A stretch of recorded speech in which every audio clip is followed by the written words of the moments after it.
Hey there, Jets fans. Well, just a couple days away now from a big week 8 trip to Chicago to play the Chicago Bears, and it's a huge game for the Jets trying to fight back to 500. And the injuries are a big talk going into this game. I mean, you've got Marcus Maye banged up, Quincy Enunwa already ruled out. Plenty of other injuries around. Bilal Powell now on injured reserve, but one of the other big injuries, and it's not to a big name guy, but it's just as important, if not more, in a lot of instances, is Spencer Long. He's missed Wednesday and Thursday already in practice this week, dealing with knee and finger issues. And the last 3 weeks, dealing with that finger issue in particular has been a problem for Long.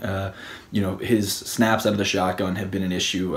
Last week, it led to 2 fumbles against the Vikings, one of which Darnold recovered after a low left snap that he was able to fall on, but another one before that, earlier in the game, where it was a high snap and Darnold had to jump up to snare it and try to get it off to Crowell on a handoff. Bad handoff, gets fumbled, put on the ground, Vikings recover. The Jets were very clear this week, offensive coordinator Jeremy Bates saying that can't happen this week, and they cannot afford those errors.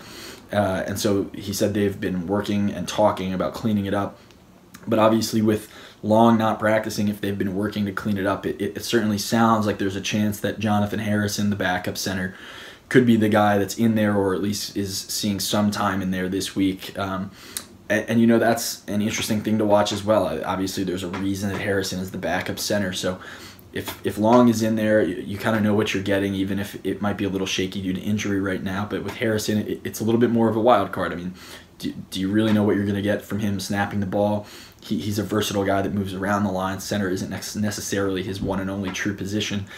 Do you know what you're going to get from him in pass blocking, in run protection? I mean, there's so many things up in the air right now with that center spot, whether it's going to be Long or Harrison, or Dakota Dozier is another guy that Todd Bowles mentioned would help fill in if Long is out, though it seems like Harrison certainly would be the first choice there. But just a lot of wild card questions going into Sunday for the Jets at that center spot. And obviously, I mean, that's where things all start on offense. If the center exchange isn't clean, everything from there on can break down pretty easily. So, Spencer Long's injury is something the Jets really need to keep an eye on this week. They desperately need him to get back into form, to get back into full health, and to start snapping the ball cleanly again. But if that can't happen this week, Jonathan Harrison needs to be able to step up and give the Jets a good performance if their offense is going to get back in sync after a bad week against the Vikings, and give themselves a chance to win on the road. Tough place to play in Soldier Field. It's going to be difficult, but either Long or Harrison is going to have to step up this week if the Jets have any chance.